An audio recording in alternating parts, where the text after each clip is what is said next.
Hi, Tina. Thank you for joining me on the couch today. Hi, Welcome. Kim. Welcome. Hi.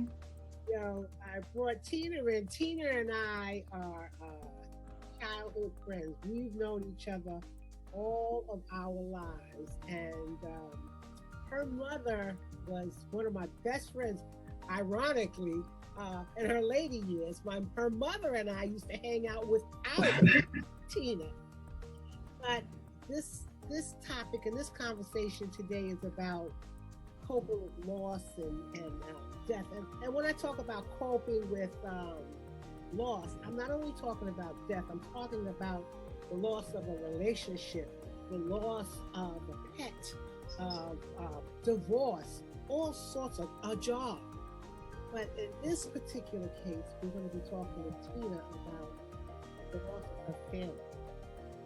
Tina has lost all of the members of her first family. And so I want to talk with her about how she deals with that. How has she coped and how is she doing now? And what is she doing? So let's get started. So Tina, Okay. you lost your brother and your father at an early age. You want to talk about it? Well, I lost my brother. I'm the youngest of three. I had two brothers, and I lost my brother when I was 15 years old. He was 18. And when I lost him, well, first of all, Kim, you know, the three of us, all of us look alike. So Billy and I, that was his name, Billy and Richie. Okay, so I lost Billy, and I didn't think I could live another day when he passed away. Matter of fact, I couldn't even go to the grave site again. He died in 1974, and it's 2020. I could have gone back a few years ago. I was ready to go back. I just didn't. And it was a great loss. I was totally devastated. I didn't think I could live another day because I had him for 15 of my years, and he died at 18. What about your dad? My father, I lost him in 1981, and that was crushing too. I'm to be honest on this program, on this platform. I'm to be honest. My father, I miss him a lot, but my father he drank a lot, and so the drinking does when you drink too much, you can lose your family. You know, my father maintained his house. He worked every day. He maintained the house, food, clothing, toys. But the nurturing of my father with his children or my mother, his wife, was not really there. I did miss my father when he passed away. Honestly, it was a loss. It was a big loss. But I will tell you, being the daughter of someone who was a drinker like he did, um, I felt that my father would have been at a better place because I know it was a struggle. But I do miss my father. And I was like, I'm losing my brother, my father. Yes, that was something for me. And then later you lost your second brother. And I lost my second brother. That was my oldest one. When I lost him, he died from cancer of the throat, and he had other complications, health, as they say today, pre-existing conditions. He did have that. So when I lost him, I used to think, I said, I lost both my brothers, I lost my father, and I said, wow, I'm going to be by myself. But then I had my mother. So I held on to that. That was strength, that I had my mother with me. But it was a big loss just to lose your immediate family. And I used to count on my fingers or in my head because I just would think, I said, boy, you're so young losing all your family members. Yeah. And then your mom. And then my mother, I lost her 2 years ago. And that was heavy duty because my mother and I, we lived in the same house. Matter of fact, I'm in the same house that I grew up in. So that's all my life. I did move out twice, and then I came back. You know, my mother had health issues. My brother, Richie, my oldest one, he had health issues too. So I felt that I had to be here to watch over them, just to do little things as a sister and a daughter. But when I lost my mother, I was totally devastated because my mother loved me unconditionally, and it was a comfort zone. And just knowing that your mother is gone, you know, is part of my heart was taken. And Kim, you really give me strength because I know you lost your mother when you were 18, I believe it was. So in hindsight, in my head, I would always think of you for different things like that. Different things I would think of you, Kim, to give me strength to go on. And I also, when I lost my mother, let me tell you, because I have my husband, Ron, and my son, Chris, and my grandson, Elijah. Elijah's 6 years old now. But when my mother passed away, 2 years ago, we're close. But I knew I needed something more to get me through this loss of my mother. So I said, I think I better go to church. Something just hit me in my head and said, Tina, you're always visiting churches, but you need something more. And I said, he is my Father in heaven. And let me tell you, Kim, I'm not really religious. I'm like a baby with religion. I'm learning. I'm like a beginner. I'm my age, but I'm still a beginner.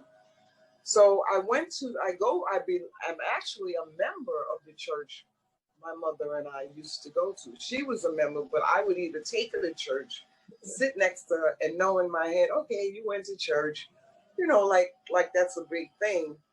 But I wasn't really going because it was in my heart and in my spirit to really be there. I just was there. And I liked the music. But after my mother's loss, I said, I'm going to go to church. So I went back to Allen AME Cathedral Church in Queens, New York, and I sit right where my mother sat. And that was really good too. And also in the church, there's a tree up. It has gold leaves. And let me tell you, my brother Billy, my mother put Billy up in 1974. He has a leaf. He has a leaf there. So I said, you know what I'm going to do? I'm going to put my mother and my father, I'm going to get 2 leaves. And I got 2 leaves with my mother and my father. Then I added my brother, Richie. So when I go to church, it feels good knowing that their leaf is there. It means a lot to me.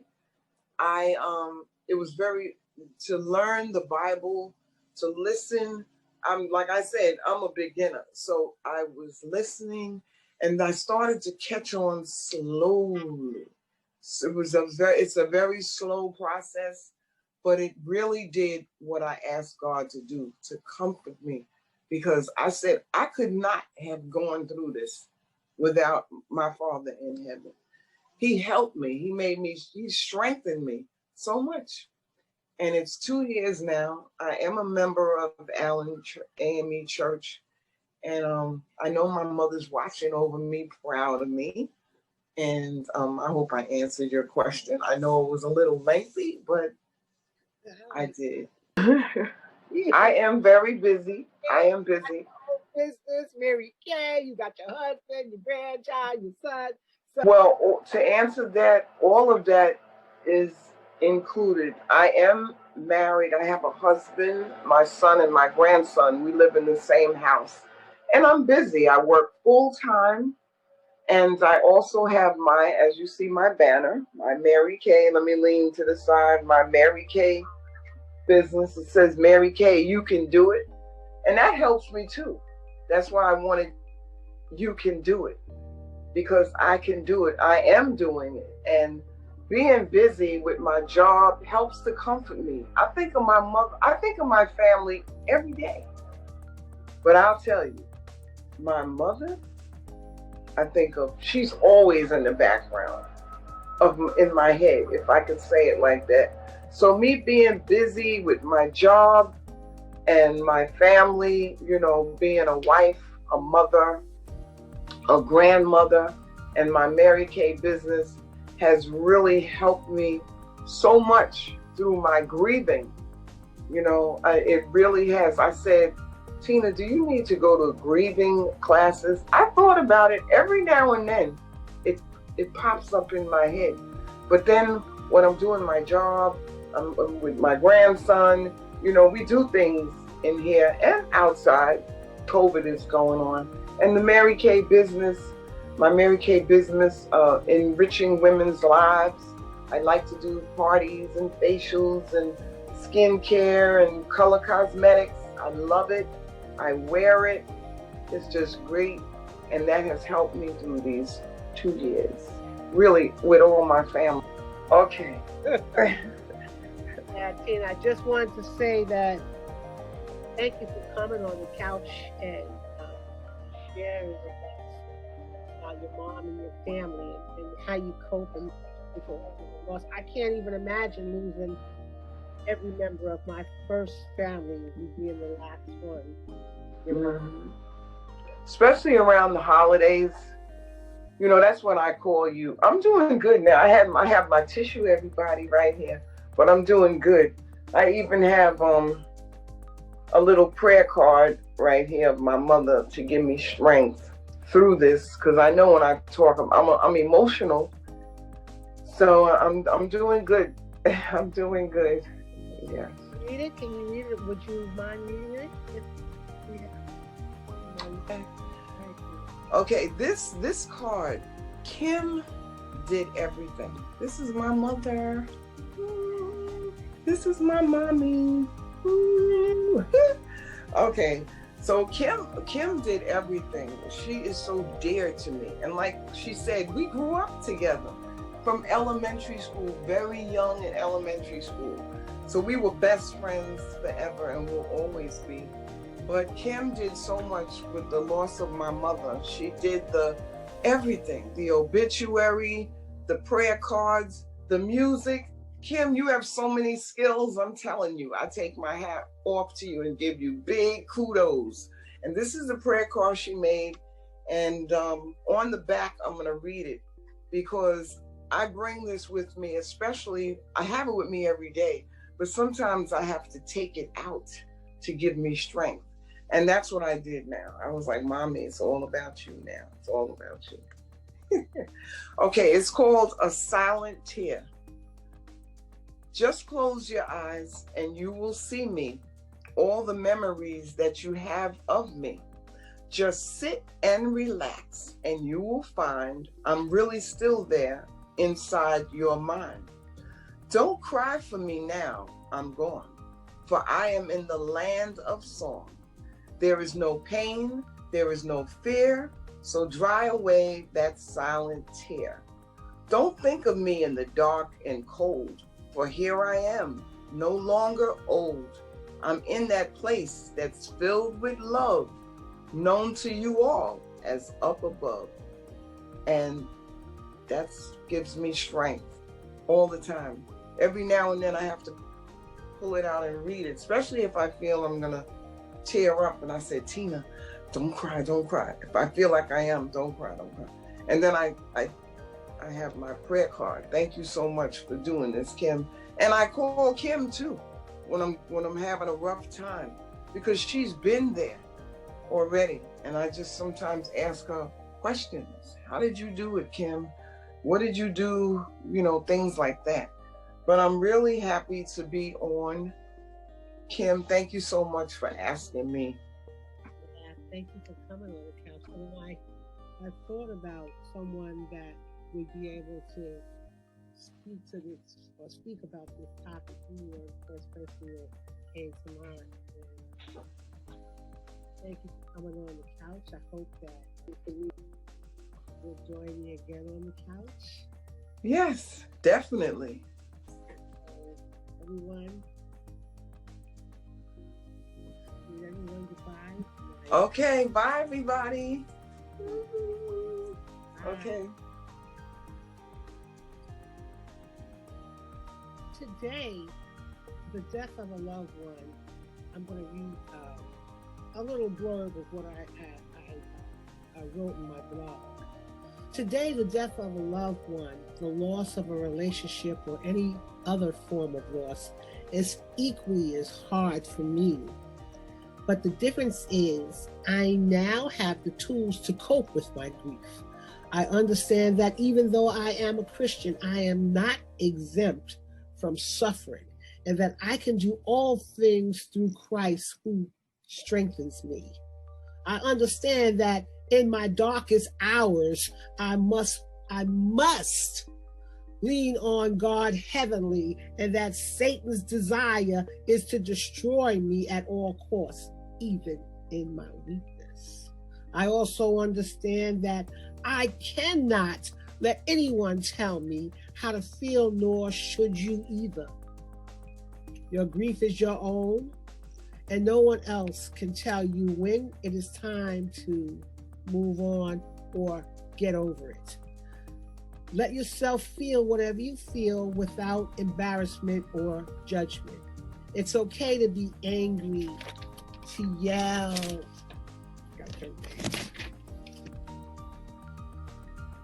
at the heavens, to cry or not to cry. It's okay to laugh, to find moments of joy, and to let go when you're ready. But if you feel you cannot cope with loss or grief, recognize it, reach out to a grief counselor or a professional therapist or someone you trust. Are you suffering alone? Reach out. God bless you, and we'll see you on the couch next week.